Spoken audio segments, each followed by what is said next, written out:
Paula Radcliffe, the 20-year-old from Bedford, doesn't go in these championships, and that is a bitter blow to Britain's team chances. Lynn Jennings of the USA, 3 times the previous winner, doesn't go. But let's pick up on the action now in the early stages with those that do go.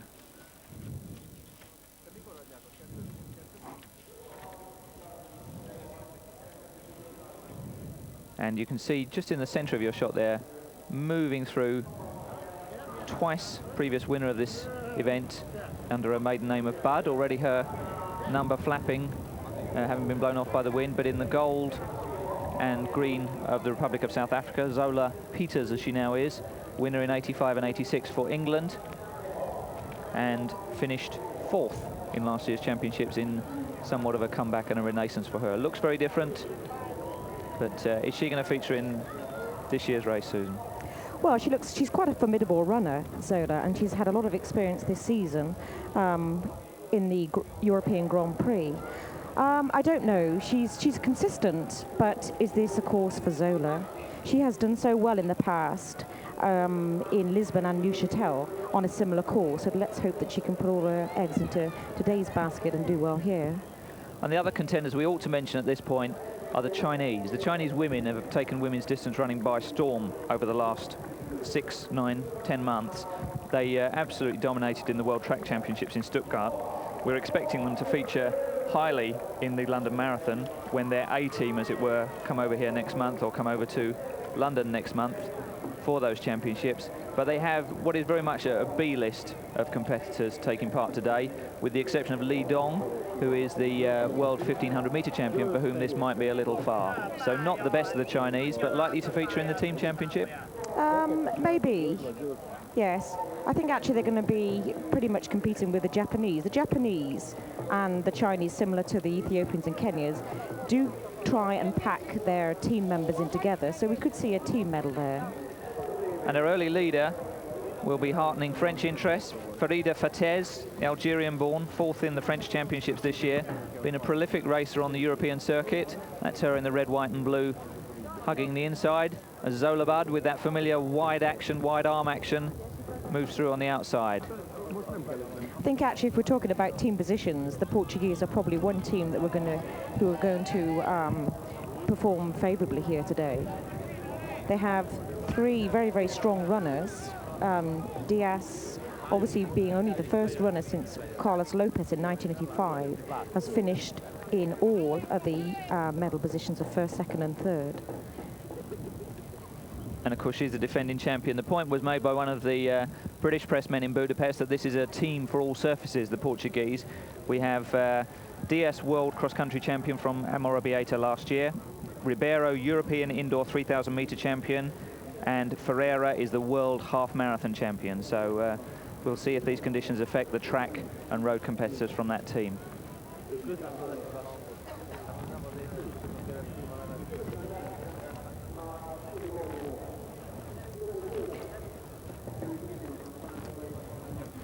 Very little in the actual leaders at the moment as they approach the very undulating, heavy-footed terrain here.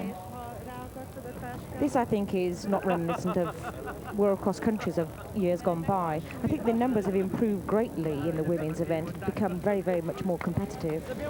Now approaching for the first time the tree trunk, which I think is more of a challenge for the girls, especially since it's 2 feet and 6 inches. And we have to go a long way back to see any British interest at the sharp end of this race. British team obviously will be badly affected by the withdrawal of Paula Radcliffe, having travelled to Budapest, and also by the absence of the likes of Liz McColgan, who's been out of action for some time, 2nd and 3rd in these championships in previous years. Yes, it's sad really, because the British team have always featured very highly, and before that the English team have featured very well. And I think this is probably one of the first championships in which the team maybe hasn't quite got the quality here. But still, I think that they'd probably get most of their runners up in the top 100, it would be good.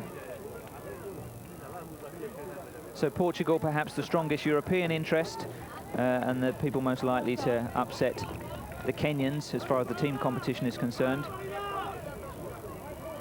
And the girl leading for Kenya is perhaps representative of the sort of pattern of their running. In 1993, Helen CHEPNGENO who wears 222, improved from 9:20 down to 8:44 at 3,000 metres. That's a monster improvement, but that's really the way that these Kenyans emerge suddenly. Exposure to top-level competition brings out the best in them, and that's just the kind of thing that we can see. CHEPNGENO between the two leaders there. FATES of France leading alongside Zola Budd, and CHEPNGENO in the middle.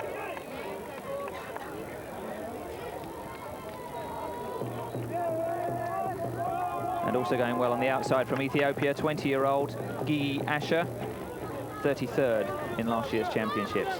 But Zola Budd, or Zola Peters as she now is, must really have thought that fates were helping her in these championships with Paula Radcliffe, who beat her in Beamish, which you'll have seen on Eurosport at the turn of the year, having to withdraw, with no Lynn Jennings, with not the strongest of the Chinese women athletes contesting these championships. Zola, having finished so strongly last year, must have fancied her chances going into this race. Looking now for Katarina McKernan, twice silver medalist in these championships, the Irish woman, very rangy, bouncy runner. And I don't see her in that lead group at the moment, but she won't have got swept away in any early mad dash. I can see, looks like Romanova, the diminutive figure that back there, completing about the first dozen. And there's McKernan, just on the edge of the shot, tall, thin figure in the green, white and orange of Ireland. A couple of them favouring bare feet, obviously African nations, but Zola these days, having won a World Cross Country title in thick mud in bare feet in Neuchâtel, now opting for more conventional footwear. Yes, it's interesting to note that, actually. I think she's spent quite a few years in Europe and on the racing, the Grand Prix scene, so I think that perhaps she's rather much adjusted to her footwear and probably feels more comfortable now. She doesn't appear to look the most comfortable I've seen her. Her wide arm action is reminiscent of what she's done in the past and actually use it economically, but she looks slightly tired here. Of course, when she emerged outside of Africa for the first time in 1984, I can't believe it's 10 years ago, she was very, very slight indeed. She was like a little sparrow. She's filled out and matured, and lots has changed in her life. But she's still always, she never dominates races in quite the way that she used to with front running, but it's not for the want of trying, and she's usually in there in the closing stages. Last year, she was involved in a spectacular sprint finish that got her that 4th place. And of course, just behind her, we can get glimpses of Alana Meyer in the green and gold of the Republic of South Africa. Disappointing summer for her, but she'll be hoping to bolster their challenge. Can you see her there just at the back of that group? Tiny figure, Alana Meyer, with the familiar nodding head action, probably lying just inside the top 20 at this point.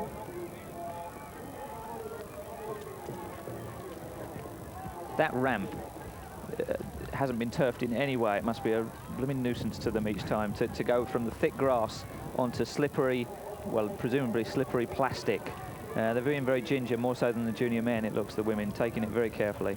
I think actually this probably poses more of a problem than the tree trunk. Like you said, I'm not sure that the uphill is quite so bad as the downhill. They have actually had some rain here this morning. The surface doesn't look that wet here now, but I'm sure that those ramps have got a slight watery edge to them. So no clear pattern emerging in the team competition as we look at it. Obviously the Kenyans are there. Obviously the Ethiopians are there. So too are 2 for the Republic of South Africa. But a number of other nations mixing it with the Kenyans, and that's good to see, because they are making these championships very much their own, but it's good to see that certain other nations from around the globe are able to run with them.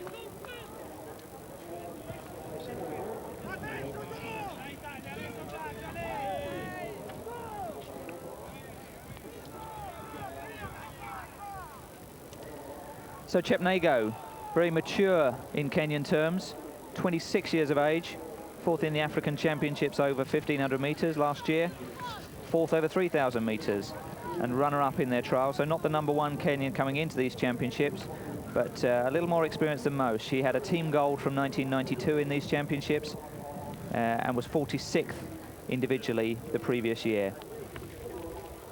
Pattern tends to be with the Kenyans that they emerge and they burn very brightly for 3 or 4 years, and then they disappear. There's notable exceptions to that. Obviously, Yobis Ondiki has been around the block a few times.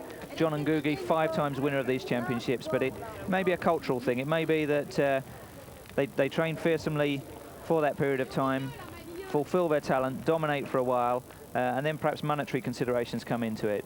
They can live very well off the proceeds of 3 or 4 good wins on the European Grand Prix circuit. Yes, that seems to be much more the case of the men. The women, actually, you tend to find that over the last 2 or 3 years, the Ethiopians and Kenyans have emerged as prominent winners of both the junior and the senior women's championships.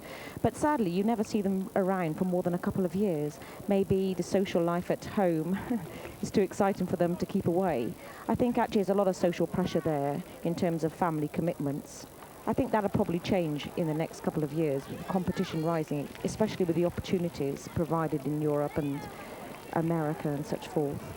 Yeah, Susan Surma was really the groundbreaker for the Kenyan women, not contesting these championships, but she's the one that's been travelling and racing prolifically in the manner of the men, and really she's pioneered the way for some of these African women to break through in the way that the men have. See how they all veer to the inside where they perceive that the bales are slightly more trodden down, slightly lower. These women not too keen to turn this event into a steeplechase. Well, she's getting away now, and they really need to start reeling in CHEPNGENO if they're to have any chance. Kenyans are completely uninhibited once they're clear. 1-4-1. Laura Adam leading the British contingent there. Born in Edinburgh, runner-up in the British trials, and 3rd in the national championships this year. One of the senior women I think that we should look very closely at is Katerina McKernan. She's actually lying in about 8th place now. The Irish girl who's been very successful in the world cross country. She's had 2 silver placings. I wonder if she thinks at the back of her mind that this could be a goal today. One of these runners who's very deceptive, in as much as you would think that in the position that she's at now, that perhaps she wouldn't be able to break through at all. But I think she's coolly confident there. Now, having watched the junior men's provide a repeat winner, we of course have a defending champion in this event, Albertina DIAS. She's been on the circuit for many, many years, but broke through, was a very popular winner with a strong last kilometre in last year's race. And this is a race that one way and another throws up repeat winners. We've had Greta Weitz dominated, Ingrid Christensen dominated, Lynn Jennings dominated, Zola Budd, all more than one winner. And of course John Ngugi strung together that formidable sequence of 5 wins in the men's competition. But let's not rule out Diaz in an event where she is the defending champion. The defending champions always seem to raise their game, but she'll need to raise it pretty quickly because this girl looks very strong. Powerfully built for a Kenyan. We're used to see them, especially on the women's side, more dainty and petite, but this girl looks strong and admirably suited to these conditions. Yeah, she's probably unusually larger than what you'd expect here.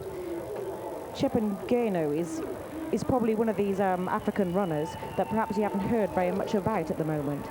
She's actually made somewhat of a pace run here. She's gone out through the front, very strong-headed, and she appears to be holding on to it as well. The gap doesn't seem to be closing, although Diaz, I'm sure, at the back of her mind, knows exactly what's going on here. Well, they'll be getting pretty excited in Portugal about this as we reach the bell, because we've got Dias leading the chase, the defending champion from Portugal. We've also got Conceição Ferreira of Portugal, the European indoor 3,000 metre champion. I could see Ribeiro of Portugal in shot there. So with 4 to score, Portugal are looking quite well placed here. The Kenyans go a long way back for their 4th scorer. And McKiernan as well showing a bit of racecraft here as she moves her way through to the bronze medal position. She's been the bridesmaid in this event twice before, twice runner-up. Katrina McKiernan, 2 silver medals. Diaz, the defending champion, is really striking for it, and she needs to now as they enter this last circuit. Amoro of Kenya, and look at the battle between the 2 South Africans. Alana Meyer just 3 strides clear of Zola Peters from the Republic of South Africa. 1:36 for the French, Maria Rebello Lalou, now 38 years of age, giving her all for France in this event.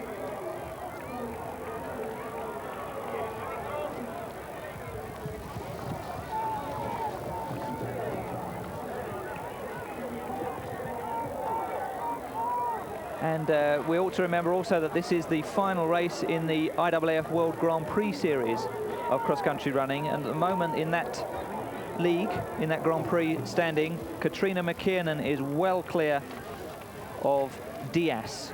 But heavy points at stake in that, and of course money. $10,000 first prize. And so although they're fighting for World Championship medals, this will affect the final standings in the World Grand Prix Series, which culminates today. This girl isn't on them. She hasn't contested, but the other two have in second and third.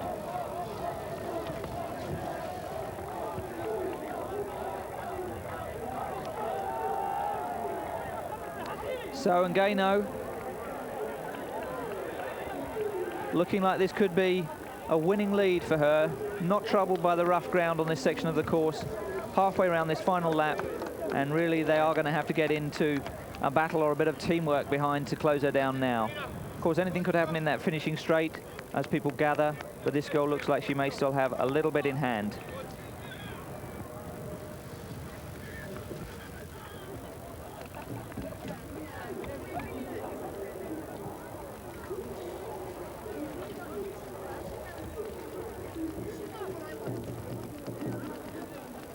Camera angle perhaps flatters Dias slightly, because that looks to be a 5 or 6 second gap now, and that's substantial in a race of this kind. Dias opting for the smoother ground but the wider running on this section of the course.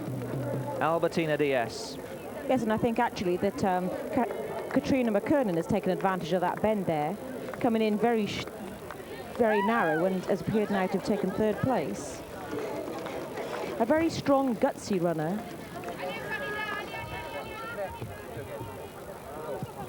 Farida is perhaps one of the most experienced runners in this championship. She's the one lying in second for the Portuguese, or second for their team. This is her 12th World Cross Country Championship. 32 years of age. So Portugal surprising the form slightly. Kenyan team management on the inside of the running rail there, unable to keep up with his leading lady. So negotiates the lower part of that obstacle. Will Dias go for that slightly lower portion? Yes, she does. Farida likewise, and McKiernan. Maya now getting away from Zola Peters. And Farida FATES for France still hanging on after that extravagant early start.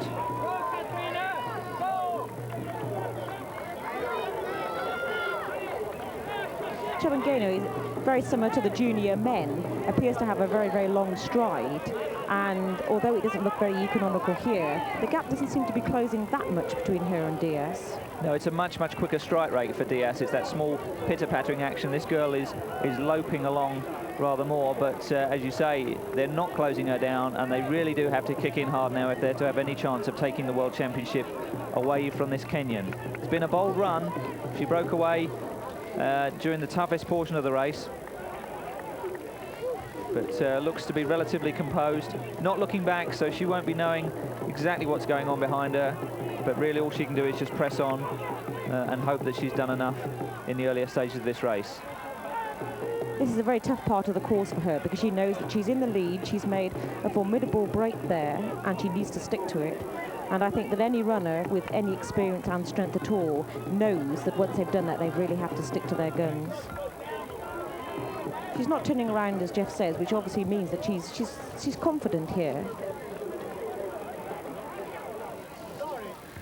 So now she'll be sensing the finish. Perhaps the shoulders just give away. She's got a rather unusual action with her left arm. Left wrist just flaps a little. Perhaps that just gives away. Slight fatigue creeping in, but this has been a bold effort. And it looks as though there'll be a new name on the World Championship trophy.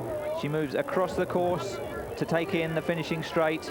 Still not looking round, still not checking for danger. And McKiernan into her familiar position. Twice the world silver medalist goes into second.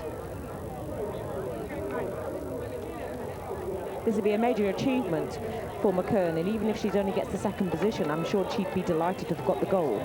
But it does make her the champion of the overall IAAF World Cross Country standing. So nobody's going to catch Helen CHEPNGENO of Kenya, the 26-year-old. We've seen 2 races, we've seen 2 Kenyan winners, but the team battle is going to be a monumental one. She needs to move across to take, or the officials move across to accommodate her. Celebrates, looks pretty tired. McKernan battling and battling for that second. She's just going to take it. Another silver medal, she looks pleased enough. Ahead of Farida of Portugal. Then it's Denoba of Ethiopia. Oh, and the South African battle, I hope they rejiggle those in the final. It was certainly Alana Meyer ahead of Zola Peters. No clear pattern emerging yet in the team competition. 1-2-5 for Ethiopia is Getenesh Erge. Well, the winner looking pretty weary.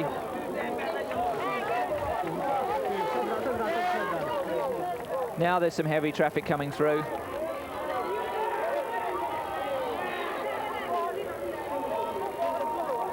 This is where the Finnish judges need to be on their mettle.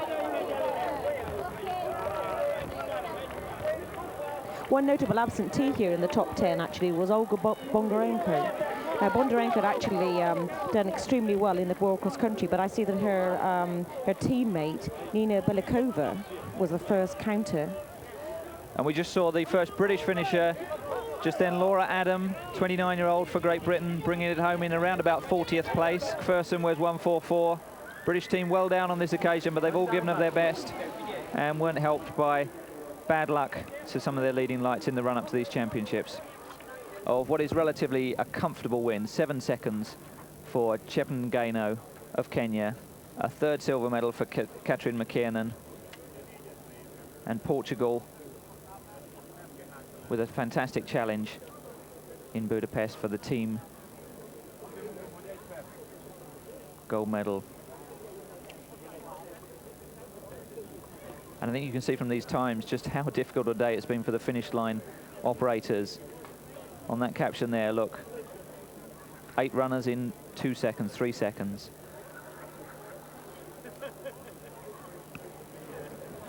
Chinese women's challenge didn't materialize. It was very much not their top string runners that attended these championships. We will wait to see over the rest of this year just how forceful that challenge is. Laura Adam there, 45th place. Sterling performance for her. The gap between her and the leaders not as substantial as it might otherwise have appeared. Quite close in time. It's just a very, very intensive championship race. Rebelo Lalou in 49th for France.